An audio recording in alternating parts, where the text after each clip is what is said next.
नमस्कार साथियों, स्वागत है आप सबका विजडम पॉइंट पे।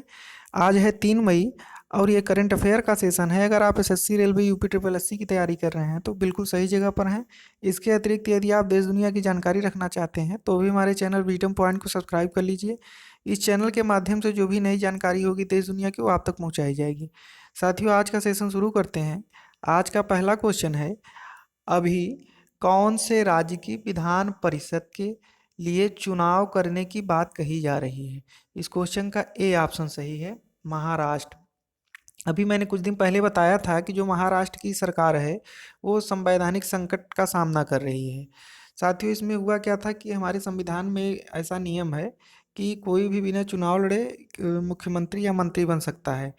तो उद्धव ठाकरे वहाँ के इस समय मुख्यमंत्री हैं। उन्होंने चुनाव तो कोई नहीं लड़ा था लेकिन मुख्यमंत्री बन गए थे। लेकिन इसके मुख्यमंत्री बनने के बाद 6 महीने तक का उनके पास टाइम होता है कि 6 महीने तक आप किसी भी, चाहे विधानसभा या विधान परिषद के सदस्य के रूप में आप शपथ ले सकते हैं। तो उसमें हुआ क्या कि अब 6 महीने बीतने वाला है। इस समय कोरोना महामारी का संकट भी वहाँ पे सबसे ज़्यादा चल रहा है। तो इसको देखते हुए विधानसभा की चुनाव कराना तो वहाँ पे संभव नहीं है। तो उनकी जो कमेटी कैबिनेट है राज्य सरकार की, तो उन्होंने राज्यपाल के पास एक पत्र भेजा कि आप इनको मनोनीत कर दीजिए विधानसभा विधान परिषद का सदस्य। तो साथियों, क्या होता है कि कैबिनेट की बात मानना तो जरूरी होता है राज्यपाल को, लेकिन राज्यपाल के पास भी समय होता है 6 महीने तक। 6 महीने के बीच वो निर्णय ले सकते हैं। तो साथियों, इनका जो है वो टाइम खत्म होने वाला है, 6 महीने उद्धव ठाकरे का। और इसके बाद जब राज्यपाल से बात की तो उन्होंने 6 महीने की बात कही कि 6 महीने का टाइम है, हम बताएंगे सोच के कि मनोनीत करना है कि नहीं, या करेंगे। 6 महीने तक का टाइम है, हम मनोनीत करेंगे। तो जब इनका समय अगर खत्म हो जाएगा, उसके पहले मनोनीत नहीं होंगे तो इनकी सरकार गिर जाएगी। तो इसीलिए अभी क्या हुआ है कि जो उद्धव ठाकरे हैं उन्होंने प्रधानमंत्री नरेंद्र मोदी जी से फ़ोन पे बात किए हैं कि कोरोना संकट के बीच राजनीतिक अस्थिरता ठीक नहीं है। इसको देख करके आप थोड़ा सा राज्यपाल से बात करिए और हमारी सरकार को सही प्रकार से चलने दीजिए, सरकार गिरने न पाए। तो ऐसी व्यवस्था करिए कुछ कि विधान परिषद का हम सदस्य बन जाएं। तो नरेंद्र मोदी जी ने उनको आश्वस्त किया है कि ठीक है, हम बात करके कुछ न कुछ समाधान निकालेंगे। तो उम्मीद है साथियों को। दूसरा क्वेश्चन है, अभी भारत ने संयुक्त राष्ट्र में किसको अपना प्रतिनिधि बनाया है? इस क्वेश्चन का बी ऑप्शन सही है, टी एस तिरुमूर्ति। इनको, टी एस तिरुमूर्ति जी को अभी भारत ने अपना संयुक्त राष्ट्र में, यूएन में, यूनाइटेड नेशन में प्रतिनिधि के रूप में नियुक्त किया है। अब साथियों, थोड़ा सा यूएन के बारे में जानने से पहले हम ये जान लें कि इनके पहले वहाँ पे कौन थे। तो इनके पहले वहाँ पे प्रतिनिधि के रूप में यूएन में सैयद अकबरुद्दीन थे। टी एस त्रिमूर्ति के पहले सैयद अकबरुद्दीन थे। और अब जो है प्रतिनिधि के रूप में अपने भारत की तरफ से टी एस त्रिमूर्ति जी हैं। अब थोड़ा सा यूएन के बारे में बात करते हैं। साथियों, संयुक्त राष्ट्र जो है, यूनाइटेड नेशन, वो अंतर्राष्ट्रीय संगठन है। इसकी स्थापना 24 अक्टूबर 1945 में हुई थी। जब द्वितीय विश्व युद्ध हुआ था तो द्वितीय विश्व युद्ध के बाद जो भी विजेता देश थे तो उन्होंने मिल करके संयुक्त राष्ट्र की स्थापना की थी। चूँकि वे देश चाहते थे, जो भी विजेता देश थे, कि भविष्य में फिर द्वितीय विश्व युद्ध जैसी स्थिति कभी न आए। तो इसी लिए उन्होंने संयुक्त राष्ट्र की स्थापना की थी। संयुक्त राष्ट्र की संरचना में आम सभा, सुरक्षा परिषद, आर्थिक व सामाजिक परिषद, सचिवालय और अंतर्राष्ट्रीय न्यायालय सम्मिलित है। मतलब इनके तहत ही वहाँ पे इन चीज़ों का काम होता है। अगर कोई भी देश है, दो देश आपस में किसी का कोई विवाद है तो वो यूएन में जा कर के वो अपने विवाद को सुलझा सकते हैं। अब बात यूएन की आती है कि यूनाइटेड नेशन का हेडक्वार्टर कहाँ है, तो ये न्यूयॉर्क में है और अध्यक्ष इसके एंटोनियो गुटेरस हैं। अब अगला क्वेश्चन है हमारा, क्वेश्चन नंबर 3 है, अभी कौन सा राज्य मनरेगा के तहत रोजगार देने में शीर्ष पर रहा है? इस क्वेश्चन का सी ऑप्शन सही है, छत्तीसगढ़। साथियों, जो छत्तीसगढ़ है वो मनरेगा के तहत सबसे ज़्यादा रोजगार दिया है। अब थोड़ा सा मनरेगा के बारे में जानें तो मनरेगा एक ऐसा स्कीम है जो मजदूरों के लिए है। ये रोजगार गारंटी योजना है। मनरेगा के तहत रोजगार रोजगार गारंटी योजना माने ये है। तो इसमें क्या होता है कि इसके तहत लगभग साल भर में 100 दिन का रोजगार दिया जाता है मजदूरों को। तो अब बात छत्तीसगढ़ की है, तो छत्तीसगढ़ की राजधानी रायपुर है, मुख्यमंत्री वहाँ के भूपेश बघेल हैं और वहाँ की राज्यपाल अनुसुईया उइके जी हैं। अगला क्वेश्चन है क्वेश्चन नंबर 4। अभी मणिपुर में किस वस्तु को भौगोलिक संकेत जिसे जीआई टैग कहते हैं, तो जीआई टैग दिया गया है? इस क्वेश्चन का ए ऑप्शन सही है, काला चावल। अभी साथी हुआ क्या कि मणिपुर में एक काला चावल है, जैसे कि हम लोग यहाँ पे सफ़ेद चावल देखे हैं, सफ़ेद चावल खाते भी हैं, तो मणिपुर में एक काला चावल है, जैसे कि ये सफ़ेद होता है तो काला होता है, तो उसी चावल को जीआई टैग दिया गया है।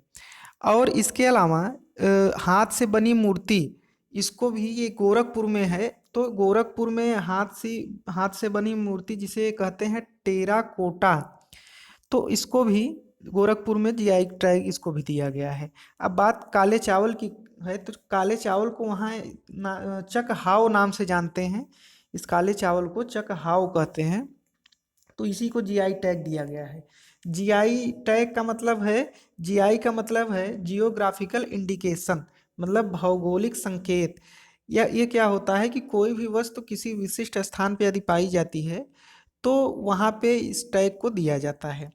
और यह टैग जो है वो 10 वर्षों के लिए वैध होता है, तो 10 वर्षों के बाद इसको फिर से रिन्यू करवाना पड़ता है।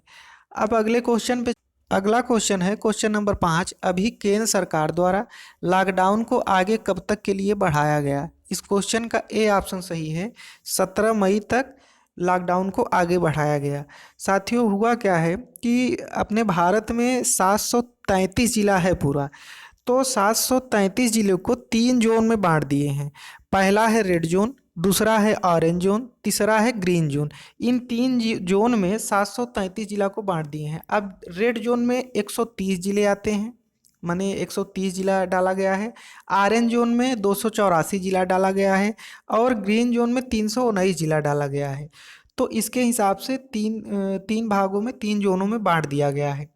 अब साथियों बात यह है कि जो रेड जोन है वहाँ पे स्थिति बेहद खतरनाक है, और ऑरेंज जोन जो है तो उसमें भी स्थिति ठीक नहीं है, लेकिन यह है कि रेड से थोड़ा सा ठीक है। और जो ग्रीन जोन है उसमें थोड़ा सा इन लोगों की अपेक्षा थोड़ा सा उनमें रियायत दी जाएगी, उनमें ज़्यादा ठीक है।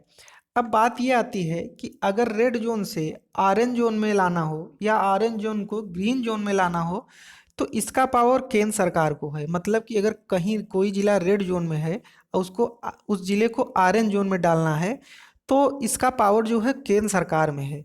लेकिन साथियों अगर कोई ऑरेंज जोन में है और उसको रेड जोन में डालना है, तो इसका पावर राज्य सरकार के पास है। मतलब ऑरेंज को रेड में राज्य सरकार बदल सकती है और रेड को ऑरेंज या ग्रीन में केंद्र सरकार के हाथों में है, वो केंद्र सरकार बदल सकती है। तो साथियों इसको 17 मई तक आगे तक बढ़ाया गया है इसी तरीके से। अब अगले क्वेश्चन पे चलते हैं। क्वेश्चन नंबर 6 हमारा है, अभी यूएसए ने अपने राष्ट्रीय क्रिकेट टीम का मुख्य कोच किसे बनाया है? इस क्वेश्चन का सी ऑप्शन सही है, जे अरुण कुमार। साथियों अमेरिका ने जे अरुण कुमार को अपने राष्ट्रीय क्रिकेट का मुख्य कोच बनाया है। साथियों वहाँ का क्रिकेट थोड़ा सा बड़ा लेट से शुरू हुआ है, तो अब इसको देखते हुए तो अभी मुख्य कोच जे अरुण कुमार को बनाया गया है। अब अगले क्वेश्चन पे चलते हैं। क्वेश्चन नंबर 7 हमारा है कि अभी फीफा द्वारा हैशटैग वी विल विन अभियान किसके लिए शुरू किया गया? साथियों इस क्वेश्चन का ए ऑप्शन सही है, स्वास्थ्य कर्मचारी। अभी हुआ क्या है कि फीफा ने हैशटैग वी विल विन नामक अभियान ये स्वास्थ्य कर्मचारियों के लिए शुरू किया गया है।